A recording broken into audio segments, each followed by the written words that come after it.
Good day, everyone. I am Travis Giffen, the Assistant Director of Online Programs. Thank you for joining us today for the Emerging Scholar Speaker Series. We have with us Dr. Nathan McKee, who is a recent alum from the EDD program in Learning Design and Leadership. We are excited to have him here with us today to share about his research. I have a quick few polls just for those that are here with us so far to get a bit of an idea of who we have with us here today. And with that, in the interest of time, I am going to go ahead and turn things over to Dr. McKee. All right, thank you, Travis, and thank you to everyone who was able to come today. I appreciate your time. And I want to give a special thank you to Kara Francis, who has also joined on the line. Kara was super helpful to me throughout my entire time in the LDL program. And one of my sort of recurring recommendations for anyone who's listening who is either working on their master's or doctoral work is to find folks that are great cheerleaders and great helpers and great mentors in your program and reach out to them often because they're super helpful when you hit those roadblocks and whatnot. So without further ado, thank you again for the intro, Travis, and for the opportunity to come here and talk a little bit about my research.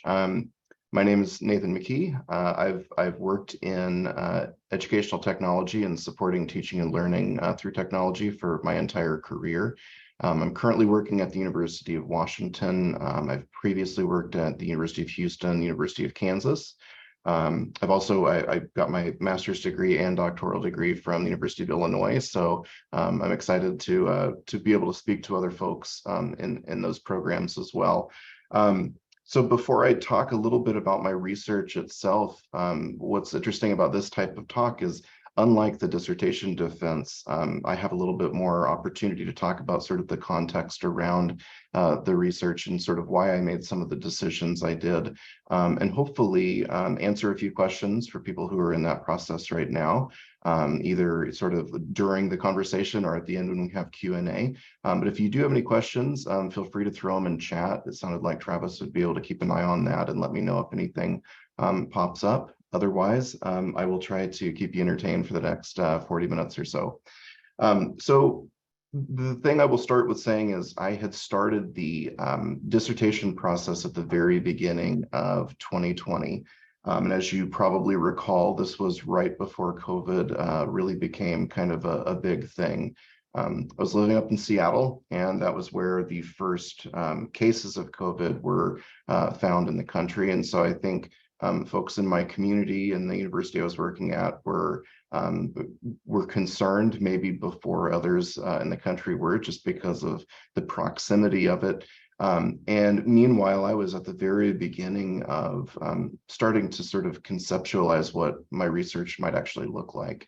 At the time, I had what I thought was a really interesting idea. I'll still defend it as an interesting idea. It's maybe less viable than I thought it was at the time. But because I've worked in educational technologies for my entire career, that's a topic that means a lot to me. I've seen how technology can enable a lot of really neat things in teaching and learning. And as a former and recently current student, I know that technology helped me, and it sort of connected me to resources that I might not have otherwise had. And so I wanted that to be a big part of my general field, so to speak. And so throughout January and February of 2020, I started thinking about how I could turn that into some great research. And so I started thinking back, 50 or 60 years and looking at these big pivotal moments in the sort of evolution of technology, and then thinking about what those types of changes or sort of advents in technology then enabled later in teaching and learning. So going all the way back to the very first computers and thinking about how that kind of set the stage for how personal computing and more ubiquitous computing made it easier for people to imagine engaging in teaching and learning in online or sort of virtual fashions. Prior to that technology existing, it wasn't possible to do that. I was thinking more recently with things like the advent of the smartphone, making it even easier for people to engage with each other and connect both socially and in settings like education. And thinking about how people's perceptions of both technology and education that's not just in a traditional classroom, how those things have evolved as technology evolved as well. That's a big kind of hulking general field, and it was fascinating to dig in and read about it, but I was having a hard time imagining how I was going to take that concept and turn it into a real dissertation, how I was going to turn that into something that I could study. And I will say, again, for those of you who are in this process right now, that sort of existential crisis is not uncommon. It's sounds very common to me for all of my peers to be very excited about an idea, but have a really tough time imagining turning that into something that can be measured or studied in a way that's empirically sound and really suited for doctoral work. So about March, COVID really was a big deal at this point. A lot of campuses were sort of talking about shutting down. Some municipalities were already starting to have rules about, whether or not people could go out, whether they should limit travel and things like that. And so unfortunately, at the time, there obviously wasn't much research being done about it. And this is because it was so early in the process. It takes a long time for anything to get peer reviewed and make it to a journal. So most of the sources I was using to build out my general and then special field had nothing about COVID in it. And one of the first articles I read was one by Blankenberger and Williams. And they introduced to me a sort of metaphor of ecology used by a public administrator years ago, it was 75, 80 years ago, named John Goss. And early in the 1900s, and especially after the World Wars, John Goss had used this metaphor of ecology to help public administration students really kind of conceptualize how they might understand how change happens in a government or a town, or in my case, a university, in the face of a catastrophe. So the idea is this catastrophe is a stimulus, and then it causes change throughout the ecology. And by using this sort of framework, you can start to think about, well, what could I measure? What parts of these ecologies could I start looking for so that I could tie these changes and differences that are observed back to the stimulus? It's kind of a big abstract idea, and it's one that I had to really kind of chew on for a while to imagine how I could use this for my work. But after reading that one article, I had already kind of shifted my focus to really thinking about COVID being the big moment in time, and knowing that the longer the pandemic happened, the more that moment in time would likely have pretty lasting effects on teaching and learning in ways that we might not even yet understand. So I went from looking for something that made a lot of sense to try to fit to my idea to having one right in front of me. And I will say, if you have, or if you in the future have this type of situation where it's like an aha moment, you should listen to it, because there's a really good chance that you've at least stumbled upon something that probably can be pretty formative in the development of your research. For me, it meant I had sort of a new way forward. And so I structured my research around that. I landed on case study research because I knew this was going to be ongoing, and it developed throughout the entire time I worked on my research. And I wasn't really just looking for one thing. I was looking to find a way to really gather everything that I could that was happening in that moment, and then sort of retrospectively, when I got closer to the end of the process, be able to look back and describe some of those changes that happened across the metaphor of ecology. The final thing that I will say before I jump into the research and actually start talking about what I found and what I think it means is I made a deliberate choice to leave the university that I used in my research anonymous. And if you're interested in figuring it out, you can probably, with a few Google searches, figure out which university I used. But the point was not that I was trying to hide or obfuscate anything. It was more that I had been so moved by this idea of using the metaphor of ecology as a tool and as a framework, that I wanted people to see this research less about the university that I used as the example and more about an approach that you could use. You could use it in a K through 12 setting. You could use it in a non-educational setting if you wanted. And that was really important to me as I developed the research. But I will also say, as a caveat to that sort of thing, as you're developing your own research, that came up both in my qualifying exam and my defense. There were a lot of questions about why I chose that, and it could have been easier if I had done any other number of things. But that is actually the essence of the defense, is really having a good reason for why you chose your pathway from point A to point B, and being able to defend the research that you've actually done.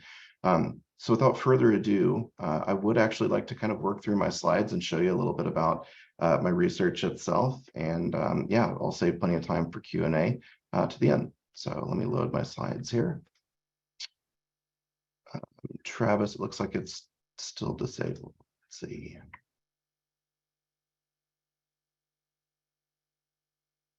There we go. Should work now. Okay. Perfect. All right. Is everybody able to see? Yep, coming in clear. Okay, perfect.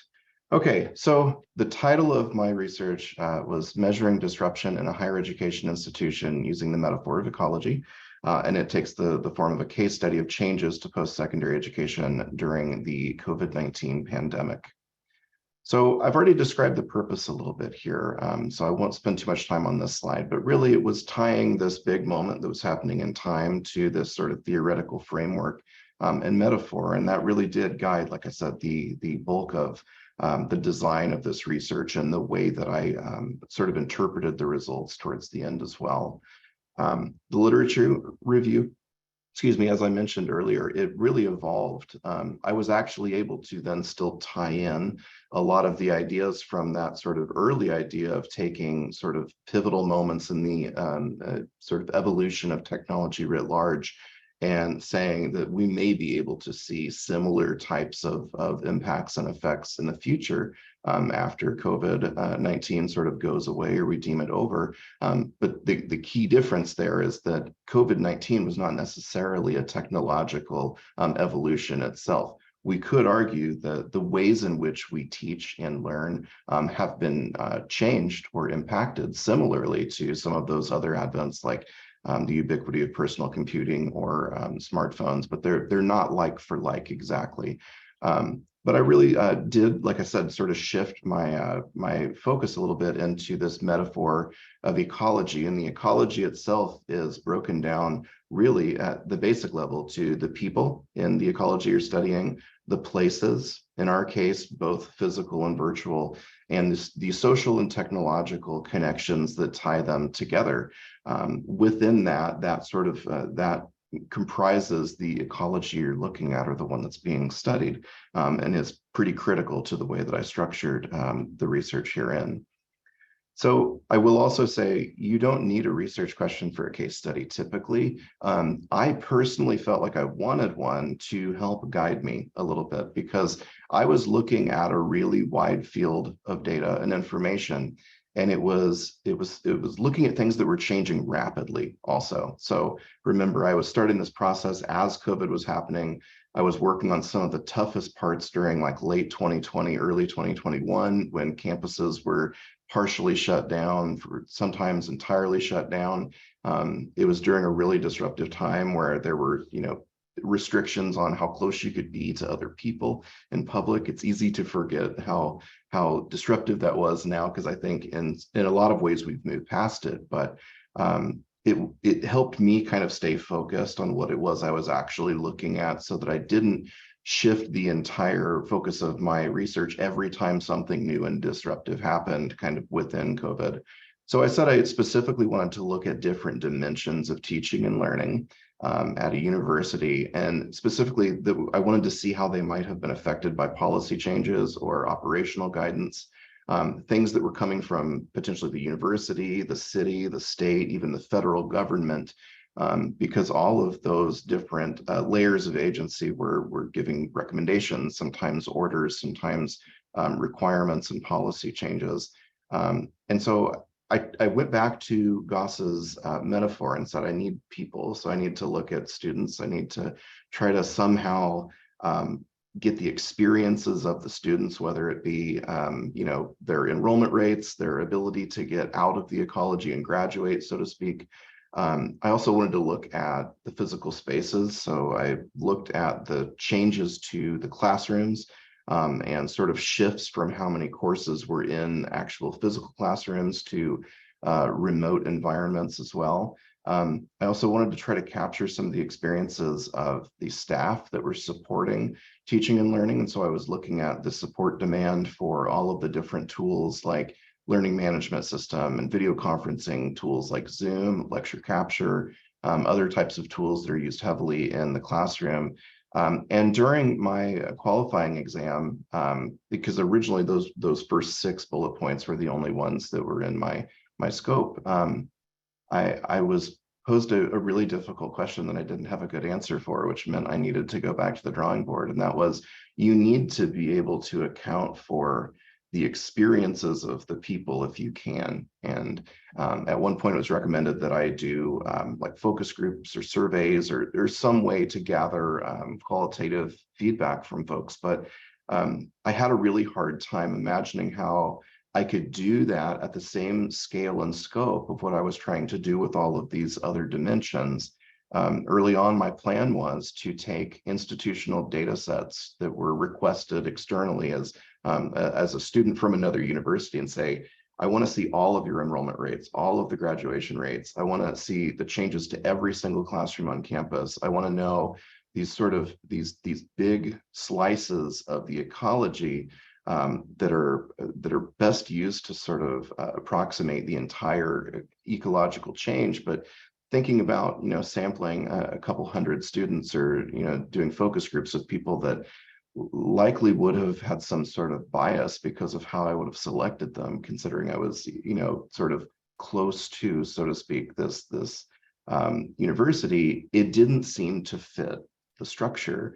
But I agreed that I wanted to find a way to actually account for what people felt, not just what I could observe, but what they actually believed and what they felt. And I was very lucky in that I was connected with this university's Office of Educational Assessment.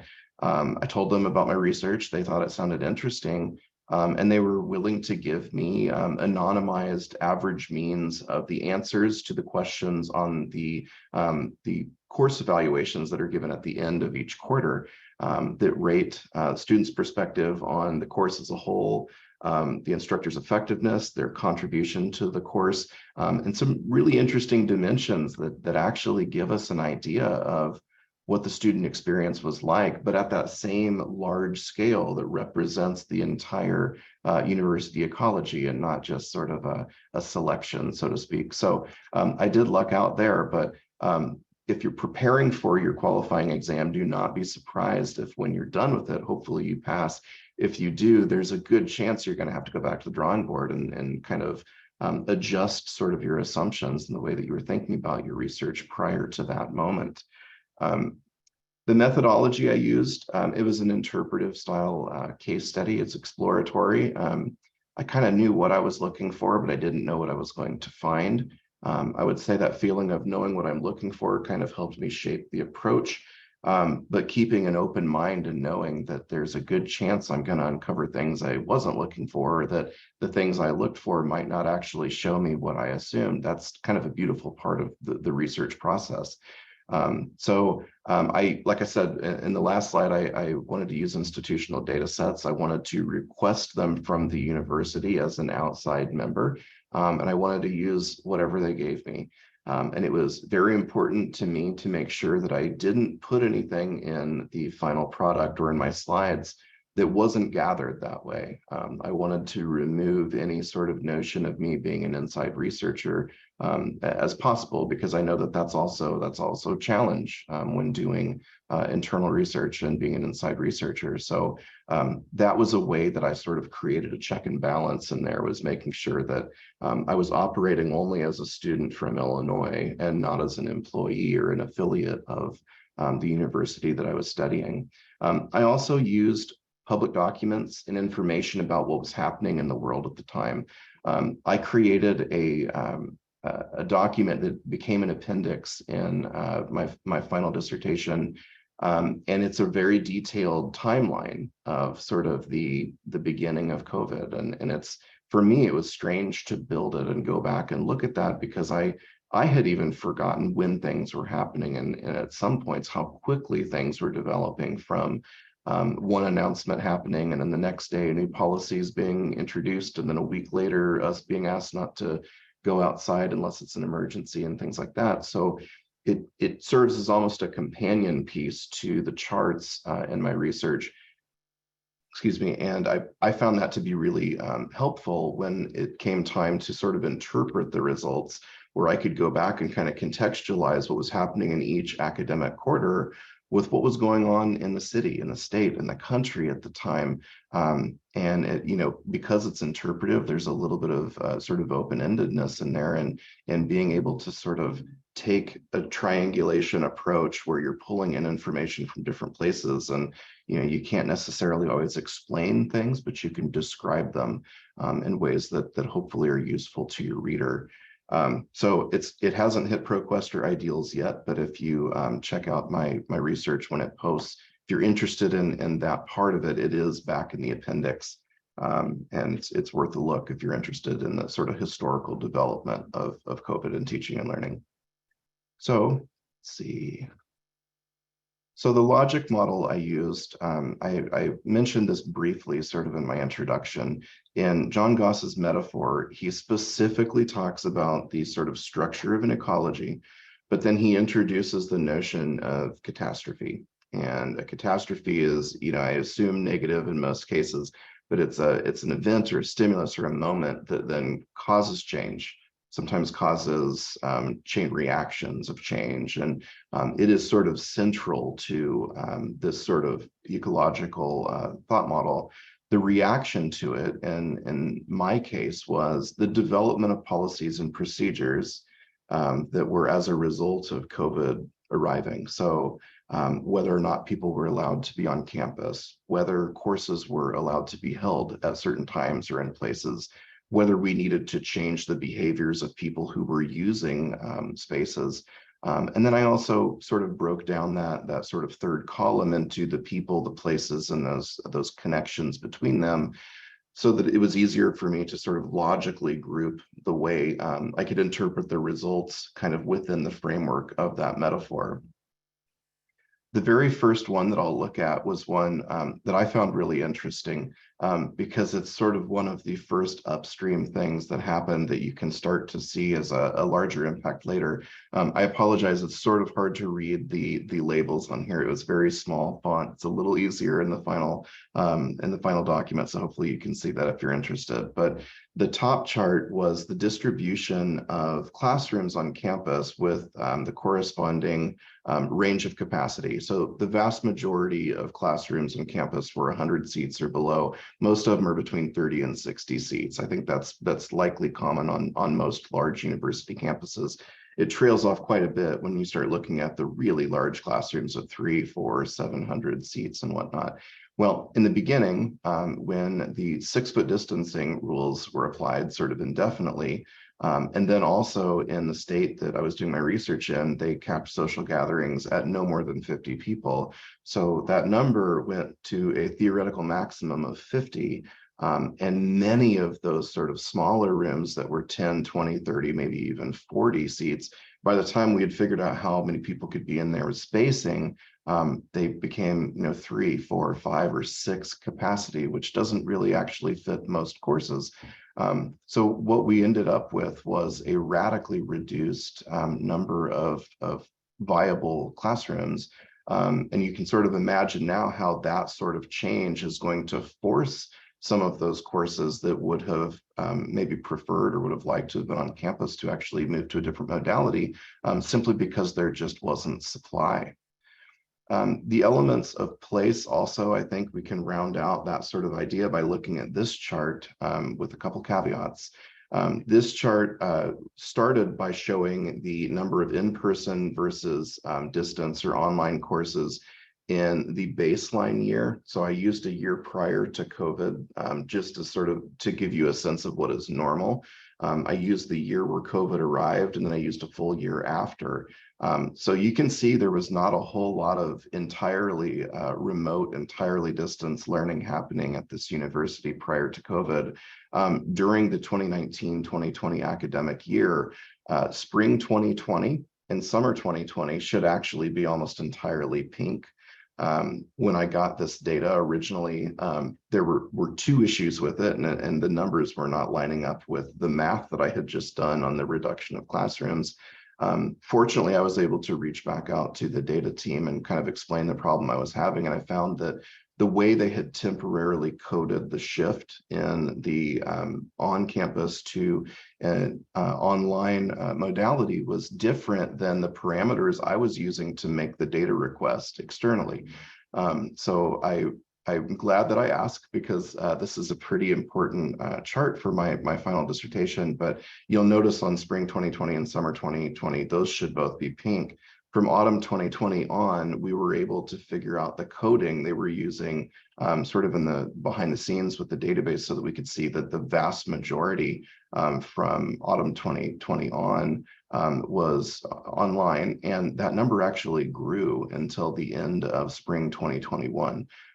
Spring 2021, if we can remember, is like another point where things were getting a little bit wild. There were more new variants going around and whatnot. And so it does really track with some of the things that were happening in the world at the time. So then I switched and looked at the technologies that connect students and instructors in and out of the classroom. And I wanted to look at the number of people who were seeking support for specific tools. So I looked at the learning management system, because my assumption was that would become the standard hub where teaching and learning took place if and when the classroom on campus became unavailable. It turns out that assumption wasn't necessarily correct. There wasn't actually a really big change in the number of people seeking support or actually consuming that tool. And I talk a little more about that in my dissertation itself. It isn't represented in this chart, but you will see that during spring 2020, which was the height of sort of the beginning of COVID, the demand for support for video conferencing, specifically Zoom, skyrocketed, and it stayed high for quite a long time. Some of the other tools like lecture capture that are tied to classrooms, I don't want to say primarily, but at least in some ways primarily, people were using lecture capture in the classroom. When they got home, they had a choice of using lecture capture or Zoom, and by and large, what I found was that most of them were using Zoom instead of using the sort of standard traditional type of lecture capture that we had before. This was interesting to me, both from just looking at sort of the experience of the people that were now expected to use tools that they might not have used prior to the advent of the pandemic, but also to see how they shifted over time. And as both the learning management system and the video conferencing lines start to go back down towards the end of the last year, it sort of suggested that people were becoming more comfortable with using those tools. They were having an easier time using them and whatnot. So I thought that was interesting to include. I also wanted to look at the support burden for the classrooms themselves, because while there was a really sharp reduction, there were still several people using the classrooms. There were several people coming in on campus. And not only were they using classrooms, they were doing them during a time where they might have been nervous, where things were spaced out, where there was new signage, there were new rules. And you might remember at different points during COVID, people were really concerned about touching things and keeping things very clean in a way that they might not have been prior to COVID. You know, if you're used to using touch panels and coming in and using a shared computer in a classroom, and now all of a sudden there's a disease that's going around and people are afraid of contracting it, there actually was still a decent amount of support request for people using those spaces, even though we did see a very sharp reduction in the number of those spaces that were even available. So looking at the element of people, this is the chart that shows what student perspectives were for the courses throughout all 3 years. And I will note that there's a couple of really interesting findings in here from my perspective. And one of them was anecdotally working with other educators, I found that a lot of instructors were really concerned about how students or even administrators would perceive how they were teaching. And they felt like they were in some ways being judged for their performance in an environment they were not prepared for, or that they were not used to, or that they didn't choose. And that's a valid concern. And what I found here, and if I may kind of put my own sort of interpretation on this, spring 2020 is an interesting point in this chart because students rated the course as a whole the lowest that it's been in years. It's the lowest anywhere on this chart. But they rated their instructor's contribution and their instructor's effectiveness really high, higher than the baseline corresponding year. And throughout pretty much the rest, with that exception of the sort of baseline in summer 2020 or 2019 being high, they actually rated those measures higher in pretty much the entire scope of the pandemic that is in this timeline. And I think it's safe to say that it suggests that students may have been unhappy, they may have been frustrated, they may not have enjoyed what was happening and how they were experiencing teaching and learning versus what they were hoping for. But I don't think they blamed the instructors for that, right? I don't think they saw that as being a failure of the people teaching. And I think that's an important takeaway from this research. And it's one that I probably talk about more than the others. But it's interesting nonetheless. And then also what was interesting in digging into those valuations is that there is a really sharp drop off in participation in this as well. I don't really have a good explanation for why that is.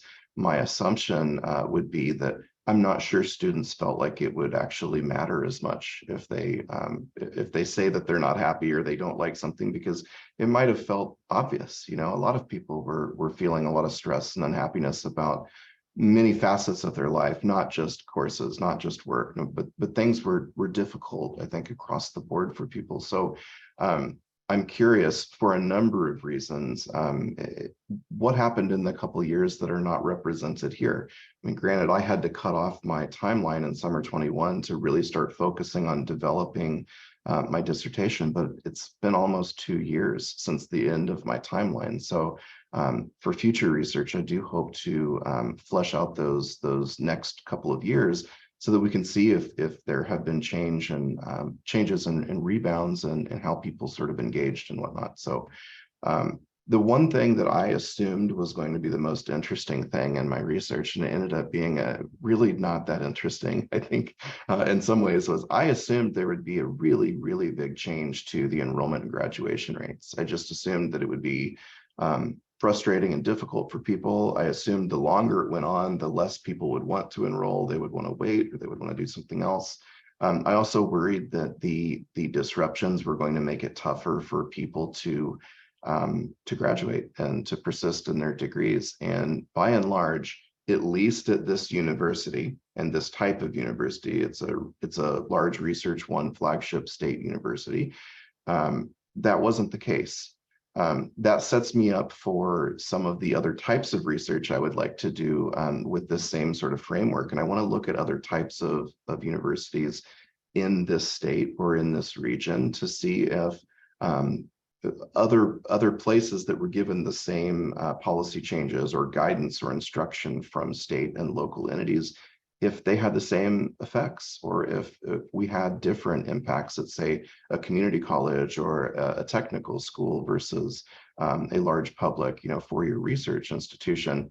I would also like to look at other peer institutions like Illinois or like Michigan or Austin or others that share similar attributes to the university that I looked at, to see if different states that might have had different guidance or had different things happening in sort of their own world at the time, if they had similar results. So I've got at least plenty of things to look at down the road if I can land my first research role where I can get some grant money to do it. But I really was a little bit personally disappointed that this element wasn't more interesting, but maybe there's more to take from it than I can see. So my findings really in sort of summary is that Social distancing at the very beginning of this, it really was one of the first big changes. It reduced the classroom capacities. We also had limits of 50 or fewer people, both for events and classes, and that really limited what was possible. It left us with a big imbalance of usable space. Meanwhile, a lot of people didn't really want to be on campus. They didn't want to be out in public. They didn't want to ride the bus. So there was a lot happening there sort of culturally as well. Those courses were taught primarily remotely during those first couple of quarters with very few exceptions, most of them being in healthcare, allied health courses where it's really important for people to have that sort of in-person experience. And that continued throughout the entire last full academic year of my research. For me, it was interesting to note how students and instructors moved from physical classrooms to virtual spaces and how it became easier over time to imagine what we're doing right now being a type of space, really. I mean, we're all in respectively different rooms in different parts of the country, but we're sharing a space, so to speak. And that was a more far-fetched idea 10 years ago in education, and it was a very common one in the time of the pandemic. I saw that video conferencing and the learning management system were used primarily to connect people, but not to the degree at which I assumed. There were still people who were not using the learning management system. I think people were emailing each other information and using other types of tools, but not even necessarily the enterprise level when we had at the university. And we, like I said, we had so many people using Zoom. Zoom was the brand new tool. It became so ubiquitous that it kind of became a verb like Google. Zoom was huge. And I think Zoom probably complemented the learning management system usage. And it also probably took the place of it in some cases for people who didn't move into that tool. That shift from in-person to primarily remote, it really did reduce the classroom demand. That makes sense. We had far fewer people out there, but it didn't completely get rid of it. There were a lot of people who needed more support in those spaces because of how different things were. And then moving into sort of the human experience part of this, the course evaluation scores for that overall course quality, they were lower than baseline. And that doesn't surprise me. I think there was a lot of sort of just general frustration at what was going on in the world, and that this wasn't, exactly what we imagined college or, that experience to be. But that still during that time, students rated their instructors higher than baseline pretty much throughout the rest of the study. And I thought that was a pretty good takeaway of this. The total number of courses participating in evaluations is more or less stable. It's roughly half of courses every quarter participate in the evaluations, but the number of students who are willing to participate in them dropped from roughly 60% to just over 40% just in the 3 years that I had studied. And despite all the disruptions, like I'd mentioned on the last slide, the student enrollment and graduation rates were largely unchanged. There were a few changes here and there, but nothing really significant to note in the findings. So, implications of my research here, I think there's a lot that I could probably talk about, and I want to save plenty of time for Q&A, so I won't go too deep into it. But I did want to provide, I wanted to provide an account of this moment that felt important. It felt like we were watching something happen that people long after us will probably still be curious about and will want to study for a long time. And I felt like it was important for me to find a way to do that. And so that's really kind of the gist of why I did the research I did and how this case study came to be. I think importantly, it demonstrated from my perspective as an educational technologist that virtual spaces can in some ways replace physical spaces, but not without demand on staff and not without some pretty big concessions. And that's important to note, right? If we're trying to prepare people in the future to use these tools or to be more open to using technology, we also have to prepare for when it doesn't work or when people aren't ready to use it and they're being forced to. And that's a pretty big, I think, mindset shift as well. I think it illustrated how students were able to separate their assessment of the course and their experience from the quality of their instructors and their instructors' effectiveness. And that's hopefully a good takeaway for any instructors who are listening today.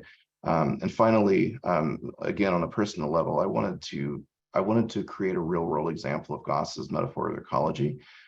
it was important to me. It was, it came up in my defense that there are newer versions of the definition of how an ecology can work. Why didn't you use one of those? It's like, well, because this one's the first one that really made sense to me. And so I wanted to honor John Goss's work by really building this around it and testing it.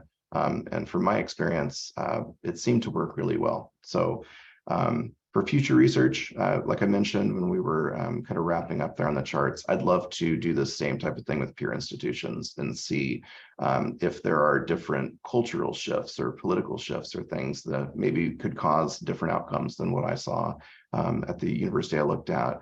I'd also like to look at other institutions in the state that followed largely the same guidance and guidelines that this university did to see if there are shifts there. And probably the most likely to happen soon is I'd like to make this more of a longitudinal study where I'm able to add years worth of information until I have 5, 7, or maybe 10 years worth of information after what we say is the end of COVID, so to speak, if we've even reached that yet. So yeah, in a nutshell, that's my research, and I thank you greatly for listening to me geek out on it here for a little bit. But yeah, Travis, I'll give you the mic, and we'll go to Q&A. Sounds great. Thanks again for the presentation. And yeah, if anybody has any questions, feel free to post them in the chat or use the hand raise function here in Zoom, and we can make space for you to go ahead and ask your question. While folks are thinking of questions, I just have a feedback poll that I'll go ahead and get started here. And then I also have a question that was on my mind as I was listening. So I don't know if you saw this at all in your research and what you were doing, but it seemed to me that obviously online enrollment in schools and universities offering, online, hybrid, or remote has been increasing. Did you see that at the institution that you were looking at as well? And then, with the giant spike during COVID that everybody was kind of forced to. I didn't know if that was the case at the institution you were looking at. Sort of, not to the degree that we might have imagined. I will say, okay. It's prompted a lot of conversation since, right? Both in, I would say, more in the sort of hybrid space where a lot of our instructors have been more excited about finding ways of both teaching flexibly. So being in the classroom sometime and out of the classroom other times, and finding ways to do that really well and meaningfully and not just sort of ad hoc, but also this notion of, I've heard it described as high flex or hyperflex. There's a couple of different ways of thinking about it not really mattering where the students are, but they're all able to participate in the same way. So some students may only ever be able to come in person. Some may only ever be able to come in online. But ideally, they're all able to have that same experience. And so it's kind of it's not exactly the same as saying an entirely online program or an entirely online course, but there's definitely been a shift in that sort of willingness to provide instruction in an entirely or primarily online way for people who might not otherwise be able to participate. Thanks. Yeah.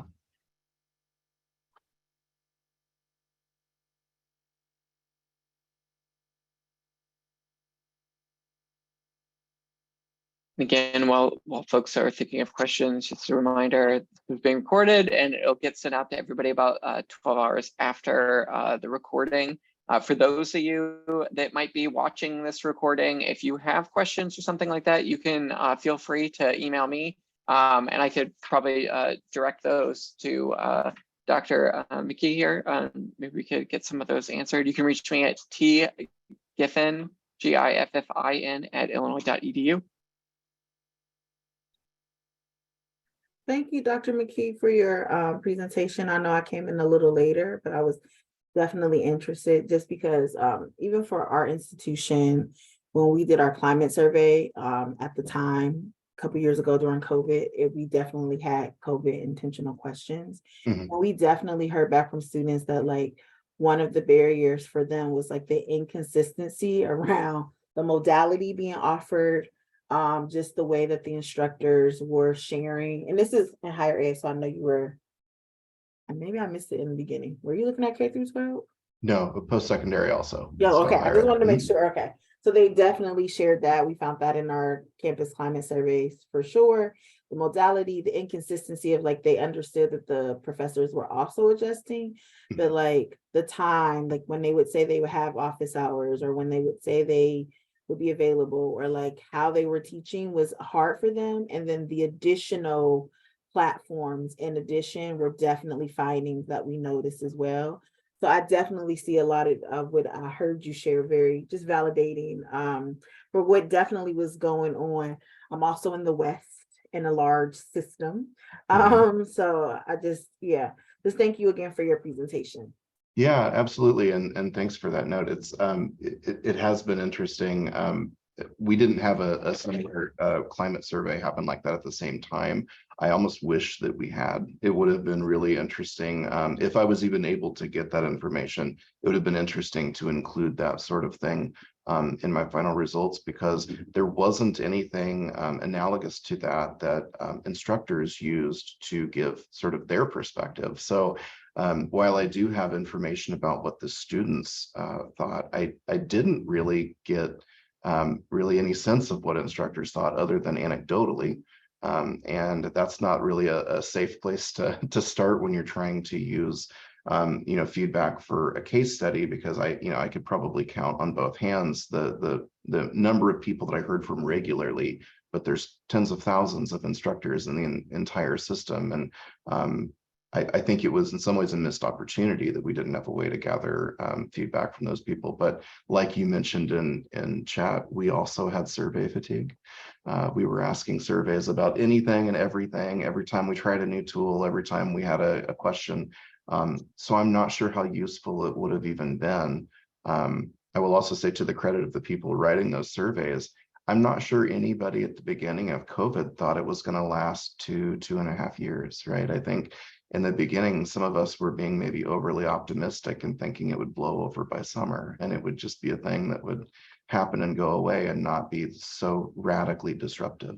But I'm glad that I was able to at least capture what I did at the time. So it was also neat to me to hear from you that you had sort of an interesting experience with that survey as well. So yeah, I see it all as a contribution, because we did have we did survey the whole entire campus, but the survey we did for the students was our DLE, our diverse learning environment survey. And then and it was the first, I should also say, it was the first time that we did a university concerted effort to survey everyone. But even the questions around COVID were not like apples, like they did not get the same questions for staff, faculty, and administrators, to your point, right? So even though the students overall said, overall that the university, how they handled COVID, they thought was the best that they could do, and they felt like they found a lot of accommodations for them, that their classroom modality and consistently were like the main things that stood out around that time for them. But to your point around just even how we asked the questions for administrators, faculty, they were not the same exact questions, right? That we could do a comparison. So I also think that's a really important point. Like we had all this anecdotal information, and I think people were making adjustments for flexibility where they could during that time. And especially, and I also think about the international student experience that was happening, because I think that experience also during this time was very unique. Right. And I think that came out a little bit to the top. But yeah, again, I just think your presentation it's good that we have a snap of that moment in a dissertation form that's helpful for us to examine just going forward. So thank you again.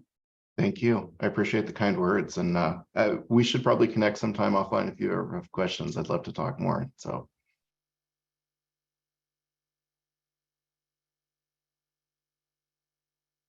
Any other questions?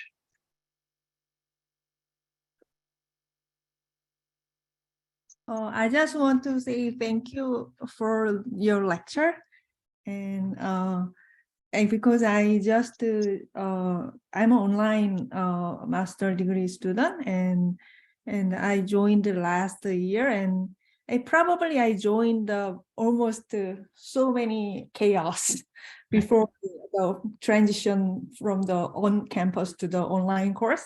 But Mhm. I'm just online student. I'm international student. I was so shift in my career because I was 20 years teaching Korean in South Korea. So, and then I was so get used to the on-campus thing, and I transferred to the online course, and I like so devastated actually. I think I joined the Travis's the counseling actually, sort of counseling thing.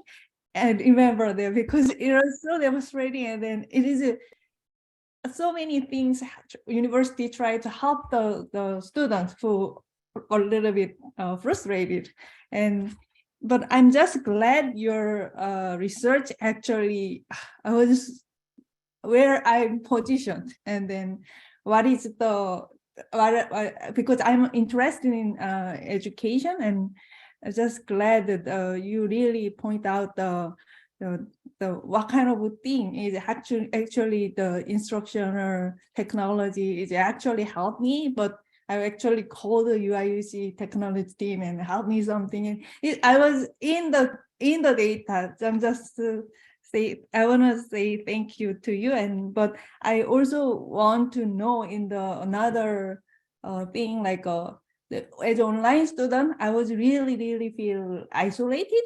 There's no communication or no student help something. So it is like there's definitely, this disruption is affect the students' emotion and, learning, intimacy to the professor and classmate. Definitely it's really go down. Yeah. But thank you so much. Yeah, and well, thank you for the kind words. Let me also say I was an entirely online student for both my master's and doctoral work. I've actually never been to the campus. I'm going back sometime in September for an alumni event, so I can finally see Illinois Urbana-Champaign in person. But I had the exact same experience as you, and I didn't mention this during the presentation, but part of why I'm so attached to Kara and her help was I had to take a leave of absence for almost a year because it was so difficult. I was working in this field. I was trying to write about it objectively at night. I was thinking about it every waking moment of my life. I had other things going on in my life with my family and my relationship, and I think that was true for everybody. And you mentioned the sort of isolation that you can feel as a fully online student, and it's true. It can be really difficult if you don't create networks or find people who can really kind of help keep you plugged in.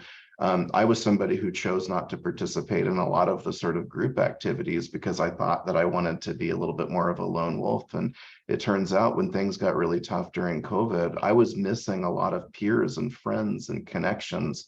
And so I say this a lot, but I thank Kara for helping me kind of get back on track and kind of get back plugged in with the Learning Design and Leadership group and reminding me that we meet every week. We've got these sessions and these groups of people who would love to bounce ideas back and forth and would help you edit your paper. And I ended up getting to know some really cool people that I had missed out on getting to know prior to that. So I think in future research, it could be really interesting to look at specifically just the experiences of entirely online students, because I agree with you. It was tough in sort of a really unique way when things did change. So I thank you for bringing that up.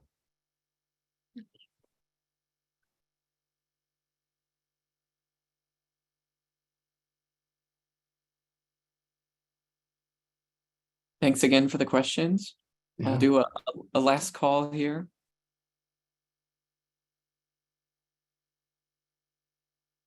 All right, well, thanks again, everybody, for attending. Thank you, Dr. McKee, for the presentation. It was great to learn a little bit more. Glad some folks were able to make some connections. Sounds like a opportunity for research in the future. So thank you all for joining us today. Again, this recording will get sent out in about 12 hours to everyone. So thanks again. Have a great day no matter where you are. All right. Thanks, Travis. Thanks all. Take care.